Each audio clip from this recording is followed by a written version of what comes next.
Sahabat ilmu langit, apa kabar hati Anda hari ini? Semoga selalu dalam lindungan Allah yang Maha Suci. Terima kasih sudah hadir, terima kasih sudah mau singgah di ruang ini, dan saya ingin mengingatkan sejak awal bahwa kedatangan Anda di video ini bukan sebuah kebetulan. Tidak ada yang kebetulan di dunia ini, termasuk ketika jari Anda menekan tombol dan akhirnya berhenti di video yang sedang kita bahas bersama. Ini adalah cara Allah menggerakkan hati Anda untuk kembali belajar tentang sesuatu yang sering kita anggap sepele, tapi ternyata menjadi pintu besar bagi diterimanya ibadah kita. Sahabat, coba jujur pada diri sendiri.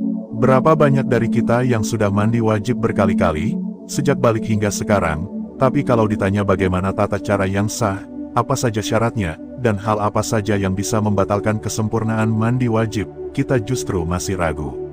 Bahkan ada yang sekadar mengikuti kebiasaan, tanpa benar-benar tahu apa inti dari mandi wajib itu sendiri. Mandi wajib bukan hanya aktivitas fisik, bukan sekadar menyiram tubuh dengan air lalu selesai. Mandi wajib adalah ibadah, sebuah perintah Allah yang punya kedudukan tinggi dalam syariat. Dengan mandi wajib, seseorang yang sebelumnya dalam keadaan hadat besar, entah karena junub, haid, atau nifas, bisa kembali suci. Bisa sholat, bisa membaca Al-Quran, bisa menyentuh mushaf, bahkan bisa kembali tenang menjalankan ibadah lainnya. Bayangkan, kalau mandi wajib kita tidak sah, apa yang akan terjadi? Kita merasa sudah bersih, padahal secara syariat belum suci. Kita melaksanakan sholat, membaca Al-Quran, beribadah kepada Allah, tapi semuanya tidak diterima karena syarat sahnya tidak terpenuhi. Bukankah itu sebuah kerugian yang besar? Disinilah mengapa kita perlu berhati-hati. Ada 6 hal yang bisa membuat mandi wajib tidak sah. Dan saya yakin, sebagian dari hal-hal ini mungkin sering kita remehkan. Bahkan ada satu poin yang hampir selalu dilupakan orang. Jangan-jangan Anda juga termasuk yang sering melupakannya. Sebelum kita membahas lebih jauh, saya ingin mengajak Anda untuk ikut berinteraksi. Kalau Anda ingin energi positif itu mengalir deras di hati, ketik angka 77 di kolom komentar. Angka ini akan jadi tanda bahwa kita semua sedang bersama-sama berkomitmen menjaga kesucian diri lahir dan batin. Sekarang mari kita masuk lebih dalam. Sahabat, pernahkah Anda merasakan kegelisahan setelah mandi wajib? Hati masih belum tenang, sholat terasa hambar, bahkan muncul rasa was-was seolah ada yang kurang. Itu adalah tanda yang tidak boleh diabaikan. Bisa jadi ada sesuatu yang terlewat. Dan ketika mandi wajib tidak dilakukan sesuai aturan, ibarat kita mencuci pakaian tapi meninggalkan noda, maka noda itu akan tetap ada meski dari luar terlihat bersih. Mandi wajib, dalam bahasa para ulama, disebut juga dengan gus. Gus artinya mengalirkan air ke seluruh tubuh dengan niat mengangkat hadat besar. Inilah inti dari mandi wajib. Kalau kita lalai, kalau kita tidak sadar, maka niat yang seharusnya menjadi ruh ibadah justru hilang. Bayangkan seseorang mandi di kolam renang. Ia menyelam, badannya basah kuyup, rambutnya lepek, tubuhnya segar, tapi apakah itu sah sebagai mandi wajib? Jawabannya tidak, karena sejak awal tidak ada niat. Maka yang ia lakukan hanyalah mandi biasa, tidak ada nilai ibadah di dalamnya. Dari sinilah kita akan memahami betapa pentingnya kesadaran hati dalam setiap ibadah. Sahabat ilmu langit, mandi wajib memang sering dianggap hal sederhana. Tapi ketika kita menelusuri lebih dalam, ternyata ada rahasia besar di baliknya. Kesucian itu bukan hanya urusan tubuh, tapi juga urusan ruhani. Allah mencintai hamba-hamba yang menjaga kesucian. Bahkan dalam Al-Quran disebutkan, sesungguhnya Allah menyukai orang-orang yang bertaubat dan menyukai orang-orang yang mensucikan diri. Ayat ini mengajarkan pada kita bahwa suci bukan sekadar bersih dari kotoran lahir, tapi juga dari hadat yang membuat ibadah tidak diterima. Nah, mari kita bayangkan kehidupan sehari-hari. Betapa sering seseorang bangun tidur dalam keadaan junub, lalu terburu-buru mandi wajib karena mengejar waktu sholat. Ia menuangkan air ke tubuhnya, tapi terburu-buru, asal-asalan, bahkan tanpa niat yang jelas. Setelah itu ia sholat dengan tenang, tanpa sadar bahwa sholatnya tidak sah karena mandi wajibnya tidak sempurna. Bukankah ini hal yang berbahaya? Sahabat, mandi wajib adalah pintu. Kalau pintunya tidak terbuka, maka kita tidak bisa masuk ke ruang ibadah yang suci. Dan pintu itu hanya terbuka ketika kita benar-benar memenuhi syaratnya. Oleh karena itu, memahami apa saja yang membuat mandi wajib tidak sah adalah kewajiban. Ini bukan sekadar pengetahuan tambahan, tapi sebuah kunci untuk menjaga ibadah kita tetap diterima Allah. Bayangkan seseorang yang setiap hari sholat, membaca Al-Quran, berzikir, bahkan rajin tahajud di sepertiga malam. Tapi jika mandi wajibnya salah, maka semua amal itu tertolak. Mengapa? Karena syarat suci tidak terpenuhi. Sahabat, renungkan baik-baik, betapa banyak umat Islam yang masih lalai di titik ini. Mereka menganggap mandi wajib sama saja dengan mandi biasa.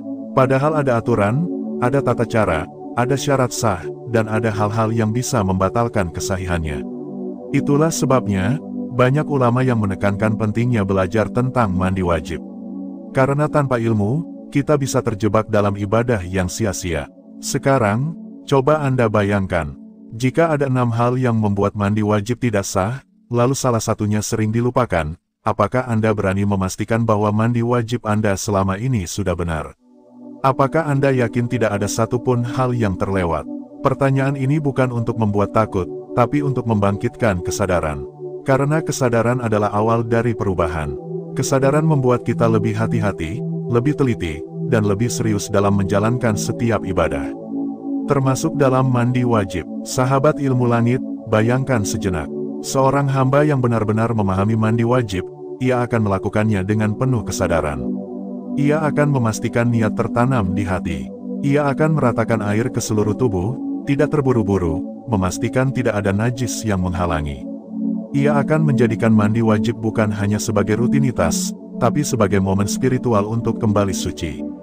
Ketika air mengalir dari ujung kepala hingga ujung kaki, ia merasa seolah seluruh beban dosa ikut luruh. Ketika tubuhnya basah, hatinya ikut bersih. Ketika ia keluar dari kamar mandi, ia merasa lahir kembali, siap berjumpa dengan Allah dalam ibadah yang sah. Bukankah itu sangat indah? Bukankah itu lebih baik daripada mandi asal-asalan yang hanya membasahi tubuh tanpa makna? Sahabat, mari kita renungkan kembali. Apa gunanya penampilan rapi, pakaian bersih, wajah berseri, kalau ternyata secara syariat kita belum suci? Apa gunanya sholat panjang, bacaan Al-Quran merdu, zikir meneteskan air mata, kalau ternyata mandi wajib kita tidak sah? Semua itu akan kembali sia-sia. Inilah mengapa Nabi mengajarkan detail tentang mandi wajib kepada para sahabat. Bahkan hal-hal kecil seperti bagaimana membasuh rambut, bagaimana meratakan air ke lipatan tubuh, semua dijelaskan. Karena dalam agama, kesucian bukan sekadar simbol, tapi syarat mutlak diterimanya ibadah. Jadi sahabat, kalau hari ini kita membahas 6 hal yang membuat mandi wajib tidak sah, ini bukan sekadar teori. Ini adalah peringatan sekaligus pengingat agar kita tidak tertipu oleh kebiasaan. Jangan sampai merasa sudah bersih, padahal masih kotor. Jangan sampai merasa sudah suci, padahal belum. Dan yang paling penting, jangan sampai kita lupa pada hal yang ketiga, sesuatu yang sering diabaikan orang, padahal justru menjadi penghalang utama sahnya mandi wajib. Sahabat ilmu langit, di bagian berikutnya kita akan membahas satu persatu, mulai dari hal pertama yang bisa membuat mandi wajib tidak sah, hingga yang terakhir. Saya ingin Anda mendengarkannya dengan hati yang terbuka, karena siapa tahu, selama ini kita masih terjebak dalam kesalahan yang sama. Ingat, tidak ada yang kebetulan. Kalau Anda sampai di video ini, berarti Allah ingin membuka mata hati Anda. Jadi tetap bersama saya, jangan lewatkan bagian kedua, karena disitulah kita akan masuk pada inti pembahasan yang bisa mengubah cara pandang kita tentang mandi wajib. Dan sekali lagi, kalau Anda ingin energi positif mengalir deras, jangan lupa ketik angka 77 di kolom komentar, sebagai tanda kita semua ingin menjaga kesucian lahir dan batin. Sahabat ilmu langit yang dirahmati Allah, kita sudah sampai pada bagian yang sangat penting. Tadi di awal kita sudah sepakat, bahwa mandi wajib bukan sekadar aktivitas fisik, bukan sekadar tubuh dibasahi air, lalu selesai. Tetapi mandi wajib adalah ibadah besar, syarat utama untuk bisa kembali suci dan beribadah dengan tenang. Tanpa mandi wajib yang sah, maka sholat kita tidak diterima, tilawah kita tidak bernilai, dan bahkan ibadah-ibadah besar lain bisa menjadi sia-sia. Karena itu, mari kita bahas dengan hati yang jernih. Apa saja sebenarnya hal-hal yang bisa membuat mandi wajib kita tidak sah? Kita akan mengupas satu persatu, dari yang pertama hingga yang keenam, sambil merenungkan apakah kita pernah terjebak dalam kesalahan itu. Hal pertama, tidak berniat. Sahabat, mari kita mulai dari yang paling dasar, yaitu niat. Tanpa niat, semua amal ibadah kita menjadi hampa. Rasulullah Shallallahu Alaihi Wasallam bersabda, sesungguhnya amal itu tergantung pada niat, dan setiap orang hanya mendapatkan sesuai dengan apa yang ia niatkan. Hadits ini sering kita dengar, tapi berapa banyak yang benar-benar memaknainya? Niat bukan hanya ucapan di bibir. Niat adalah kesadaran di dalam hati. Ketika kita berdiri hendak sholat, hati kita sudah terarah pada tujuan, yaitu sholat karena Allah. Begitu pula ketika kita mandi wajib. Kalau seseorang hanya masuk kamar mandi, lalu menyiram tubuhnya, tapi tidak menghadirkan niat mengangkat hadat besar, maka statusnya sama seperti mandi biasa. Segar iya, tapi suci tidak. Bayangkan, ada orang yang masuk kolam renang. Air membasahi seluruh tubuhnya, dari kepala hingga kaki terendam. Tapi apakah itu sah sebagai mandi wajib? Tentu tidak, karena sejak awal tidak ada niat ibadah. Disinilah banyak orang terjebak. Mereka merasa sudah mandi, tubuh basah kuyup, tapi tidak menghadirkan niat di hati. Akhirnya, mereka keluar dari kamar mandi dalam keadaan masih berhadas besar. Sahabat, jangan remehkan niat. Letakkan ia di hati sebelum memulai mandi wajib. Niatkan dengan tulus, bahwa kita mandi untuk mengangkat hadat besar agar bisa kembali suci dan beribadah kepada Allah. Sesederhana itu, tapi tanpa niat, semua menjadi sia-sia. Hal kedua, tidak meratakan air ke seluruh tubuh. Sekarang kita masuk pada hal kedua, yaitu tidak meratakan air ke seluruh tubuh. Inilah yang sering terjadi tanpa disadari. Air harus benar-benar sampai ke setiap bagian tubuh. Dari rambut, kulit kepala, wajah, telinga, hingga ujung kaki. Dari lipatan kulit, sela-sela jari, bahkan bagian yang tersembunyi sekalipun. Sahabat, pernahkah Anda mandi dengan terburu-buru? Kadang hanya mengguyur kepala, lalu tubuh bagian depan, sementara punggung tidak tersentuh air dengan sempurna. Kadang juga ada bagian lipatan tubuh yang kering, tidak teraliri air. Padahal satu titik saja terlewat, mandi wajib tidak sah. Para ulama menekankan, meratakan air ke seluruh tubuh adalah syarat sah mandi wajib. Sehingga seseorang yang punya rambut tebal, harus memastikan air sampai ke akar rambut. Kalau ada cat kuku, kuteks, atau sesuatu yang menutup permukaan kulit, itu bisa menghalangi air dan membuat mandi wajib tidak sah. Bayangkan, kita sudah menuangkan air berkali-kali, tapi ada satu bagian kecil terhalang cat atau kotoran. Maka seluruh mandi wajib itu batal. Inilah mengapa agama kita begitu detail, agar manusia tidak meremehkan hal-hal kecil yang ternyata punya dampak besar. Hal ketiga, tidak membersihkan najis sebelum mandi.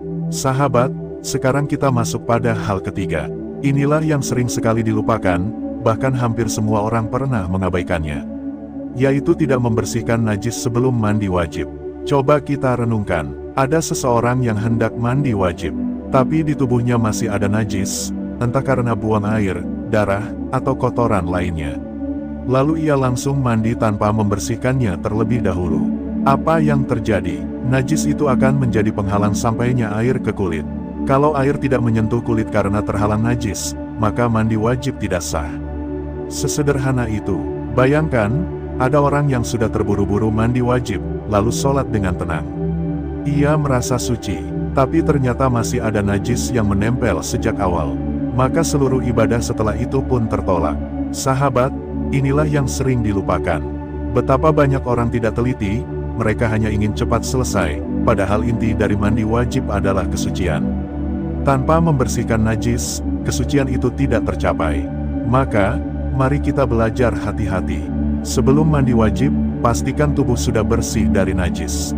Dengan begitu, ketika air mengalir, ia benar-benar meratakan kesucian ke seluruh tubuh kita. Hal keempat, mengabaikan sunnah-sunnah dalam mandi wajib. Sekarang kita masuk pada hal keempat, yaitu mengabaikan sunnah-sunnah mandi wajib. Mungkin ada yang bertanya, bukankah sunnah tidak wajib? Betul, tapi sunnah dalam mandi wajib memiliki fungsi yang sangat penting, yaitu menyempurnakan ibadah kita. Sunnah mandi wajib antara lain berkumur, menghirup air ke hidung, dan mendahulukan bagian kanan tubuh sebelum bagian kiri. Apakah mandi wajib tetap sah kalau tidak melakukannya? Iya, sah. Tapi jika kita sengaja mengabaikan, apalagi dengan rasa malas, maka kualitas mandi wajib itu menjadi kurang sempurna. Dan ini berdampak pada kualitas kesucian jiwa kita. Bayangkan, Anda ingin menghadap Allah dengan hati suci. Bukankah lebih indah kalau kesucian itu sempurna, bukan sekadar minimalis? Bukankah lebih baik kalau kita menghadirkan sunnah-sunnah Rasulullah, sehingga ibadah kita semakin bernilai? Jadi sahabat, jangan abaikan sunnah dalam mandi wajib. Karena setiap detil yang diajarkan Rasulullah pasti membawa kebaikan, meski terlihat sederhana. Hal kelima, terburu-buru dan tidak tertib. Sekarang kita masuk ke hal kelima, yaitu terburu-buru dan tidak tertib. Sahabat, mandi wajib bukan lomba kecepatan. Ia adalah ibadah. Kalau dilakukan terburu-buru, besar kemungkinan ada bagian tubuh yang tidak terkena air. Ada lipatan yang kering, ada rambut yang belum tersentuh. Betapa banyak orang mandi wajib dalam waktu sangat singkat. Mereka hanya mengguyur sekali dua kali, lalu merasa cukup. Padahal mandi wajib memerlukan ketenangan, kesadaran, dan ketelitian. Coba bayangkan, kita sholat dengan terburu-buru. Ruku cepat, sujud cepat, bahkan bacaan tidak jelas. Apakah sholat itu bernilai? Begitu juga dengan mandi wajib. Kalau dilakukan terburu-buru, maka ruh ibadahnya hilang. Sahabat, mari kita biasakan tenang. Jangan hanya ingin cepat selesai. Jadikan mandi wajib sebagai momen ibadah. Rasakan air yang mengalir sebagai tanda kasih Allah yang sedang membersihkan kita. Nikmati prosesnya. Dengan begitu, mandi wajib kita bukan sekadar ritual, tapi pengalaman spiritual. Hal keenam, mengabaikan adab dan rasa khusyuk. Sahabat, sekarang kita sampai pada hal keenam, yaitu mengabaikan adab dan rasa khusyuk. Mandi wajib memang aktivitas fisik, tapi jangan lupa, ia adalah ibadah. Kalau dilakukan dengan hati lalai, sambil bercanda berlebihan, atau bahkan dengan pikiran kosong tanpa kesadaran, maka nilai spiritualnya hilang. Padahal, mandi wajib adalah saat kita kembali suci. Saat tubuh dan hati kita disiapkan untuk berjumpa dengan Allah. Bukankah pantas kalau momen ini kita jalani dengan khusyuk, dengan penuh rasa syukur, dengan hati yang hadir? Bayangkan, seseorang mandi wajib dengan hati kosong. Ia hanya ingin cepat selesai. Tidak ada rasa bersyukur, tidak ada kesadaran. Maka ia keluar dari kamar mandi dengan tubuh basah, tapi hati tetap kering. Tapi ada juga orang yang mandi wajib dengan penuh kesadaran. Ia niatkan untuk Allah. Ia tenang dalam meratakan air. Ia mengingat dosa-dosanya, lalu berharap Allah membersihkan semuanya bersama air yang mengalir. Maka ia keluar dari kamar mandi dengan tubuh bersih, hati suci, dan jiwa yang lapang. Sahabat, disinilah bedanya. Mandi wajib bukan sekadar membersihkan tubuh, tapi juga menyucikan jiwa. Kalau kita lalai, maka kita kehilangan makna terbesar dari ibadah ini. Renungan, sahabat ilmu langit, kita sudah membahas 6 hal yang membuat mandi wajib tidak sah. Mulai dari tidak berniat, tidak meratakan air, tidak membersihkan najis, mengabaikan sunnah, terburu-buru, hingga tidak menjaga adab. Sekarang mari kita renungkan, berapa kali kita pernah jatuh pada kesalahan ini? Berapa kali kita merasa sudah suci, padahal belum? Berapa kali kita sholat, membaca Al-Quran, bahkan beribadah panjang, tapi semuanya tidak diterima karena mandi wajib kita tidak sah. Inilah yang membuat kita perlu berhati-hati. Jangan remehkan hal kecil, karena dalam ibadah, detail kecil bisa menentukan sah atau tidaknya amal kita. Sahabat, kalau sampai hari ini Anda merasa masih sering lalai, jangan putus asa. Allah Maha Pengampun, justru sekarang saatnya kita belajar memperbaiki. Mulai dari mandi wajib, lalu menyucikan hati, hingga akhirnya ibadah kita semakin diterima di sisi Allah. Dan ingatlah, kalau Anda merasakan energi positif dalam pembahasan ini, jangan lupa tulis angka 77 di kolom komentar. Itu bukan sekadar angka, tapi tanda bahwa kita semua sepakat untuk menjaga kesucian lahir dan batin, demi meraih ridha Allah. Sahabat ilmu langit yang dimuliakan Allah, kita sudah sampai pada bagian terakhir dari pembahasan yang sangat penting ini. Dari awal kita sudah sepakat, bahwa mandi wajib bukan hanya sekadar rutinitas, bukan sekadar menyiram tubuh dengan air lalu selesai. Mandi wajib adalah ibadah, sebuah syarat sah agar kita bisa kembali suci dan beribadah kepada Allah dengan tenang. Kita sudah membahas 6 hal yang bisa membuat mandi wajib tidak sah. Mulai dari tidak berniat, tidak meratakan air ke seluruh tubuh, tidak membersihkan najis sebelum mandi, mengabaikan sunnah-sunnah yang dianjurkan Rasulullah, terburu-buru dan tidak tertib, hingga mengabaikan adab serta khusyuk dalam ibadah ini. Sekarang saatnya kita merenung lebih dalam. Kesucian itu bukan hanya lahir, tapi juga batin. Sahabat, mari kita bertanya pada diri sendiri. Mengapa Allah memerintahkan kita untuk mandi wajib setelah junub, haid, atau nifas? Apakah semata-mata karena tubuh menjadi kotor? Tentu tidak. Lebih dari itu, karena kesucian adalah syarat untuk bisa berdiri di hadapannya. Bayangkan seorang raja besar. Apakah kita bisa menghadap raja dalam keadaan kotor, bau, dan penuh noda? Tentu tidak. Kita akan diminta untuk mandi, membersihkan diri, memakai pakaian terbaik, baru kemudian layak menghadap. Begitu pula dengan Allah, Sang Raja dari segala raja. Sebelum kita menghadapnya dalam sholat, sebelum kita membuka kitab sucinya, kita harus dalam keadaan suci.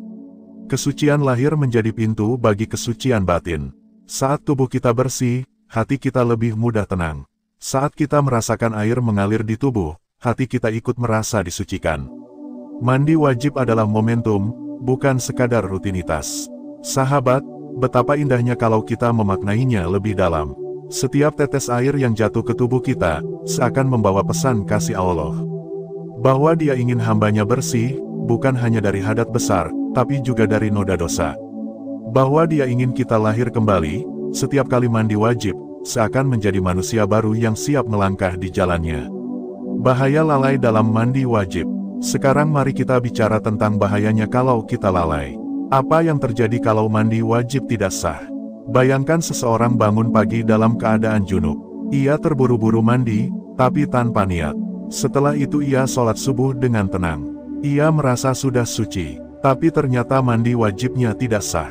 Maka sholat subuhnya pun tidak diterima. Hari itu ia sholat zuhur, asyar, maghrib, isya. Semua tidak diterima, karena ia masih berhadas besar. Bukankah itu kerugian yang luar biasa? Bayangkan seorang wanita yang selesai haid. Ia mandi, tapi ada bagian tubuh yang tidak terkena air. Ia merasa sudah suci, lalu sholat, membaca Al-Quran, bahkan berpuasa. Tapi karena mandi wajibnya tidak sah, semua ibadahnya pun tertolak. Bukankah itu menakutkan? Sahabat, hal ini bukan sekadar teori. Banyak orang lalai dalam mandi wajib. Mereka merasa cukup hanya dengan mengguyur tubuh. Mereka terburu-buru karena mengejar waktu. Mereka tidak teliti, tidak sadar, bahkan tidak tahu tata cara yang benar. Padahal akibatnya sangat besar, seluruh ibadah bisa tertolak. Karena itu, kita tidak boleh main-main dalam hal ini. Kesucian adalah kunci ibadah. Kalau kuncinya tidak ada, pintu ibadah tidak akan terbuka. Mandi wajib sebagai simbol taubat.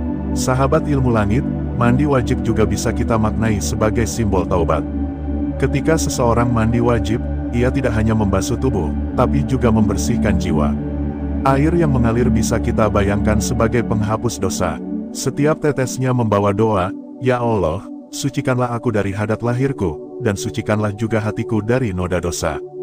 Pernahkah Anda merasakan ketenangan luar biasa setelah mandi wajib? Tubuh terasa ringan, hati terasa lega, pikiran lebih jernih. Itu adalah tanda bahwa Allah sedang mengingatkan kita, bahwa kesucian lahir bisa menjadi jalan untuk membersihkan batin. Maka, jangan pernah remehkan mandi wajib. Jangan hanya jadikan ia rutinitas. Jadikan ia momen taubat, momen kembali, momen untuk memperbarui janji kepada Allah. Menghadirkan Allah di setiap tetes air. Sahabat, coba bayangkan ketika Anda mandi wajib. Saat air menyentuh kulit kepala, hadirkan rasa bahwa Allah sedang menurunkan rahmat-Nya. Saat air mengalir ke wajah, bayangkan Allah sedang menghapus dosa-dosa yang pernah dilakukan mata dan lisan. Saat air mengalir ke tangan, bayangkan Allah membersihkan perbuatan yang salah. Saat air mengalir ke kaki, bayangkan Allah sedang membersihkan langkah-langkah yang keliru. Dengan begitu, mandi wajib tidak lagi hanya sekadar kewajiban, tapi menjadi ibadah penuh makna.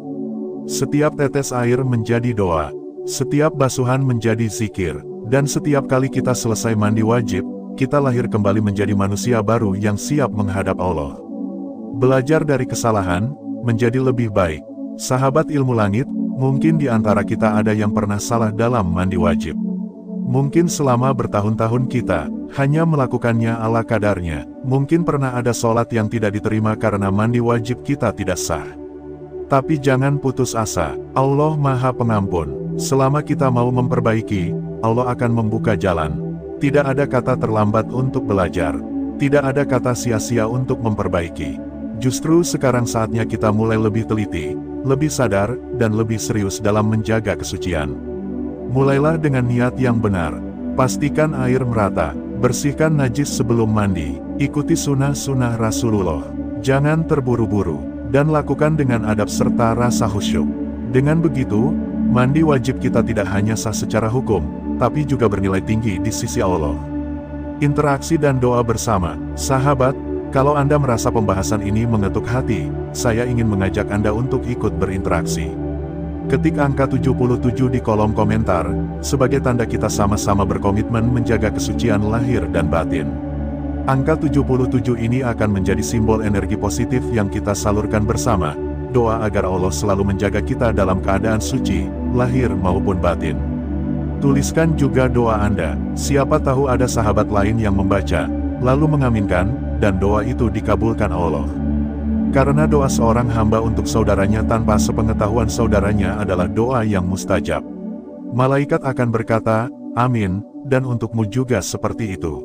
Sahabat ilmu langit, mari kita simpulkan pembahasan ini. Ada 6 hal yang bisa membuat mandi wajib tidak sah. 1. Tidak berniat.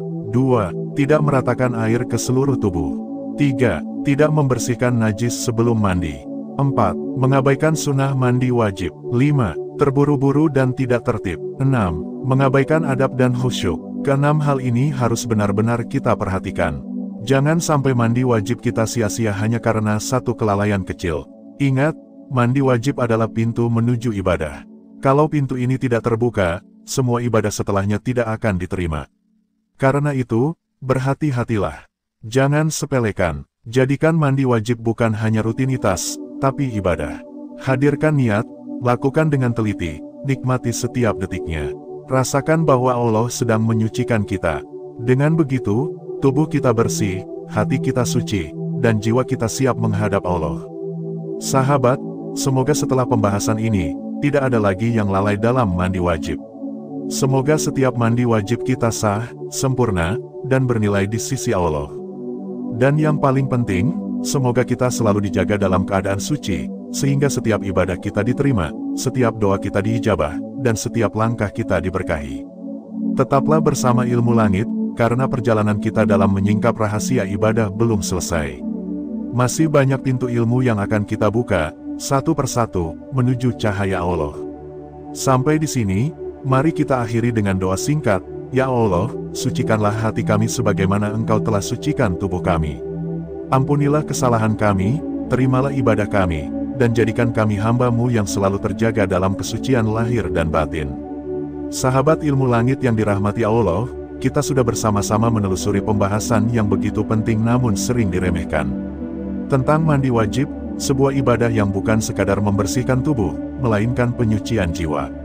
Karena dari sinilah, sah atau tidaknya sholat seseorang ditentukan.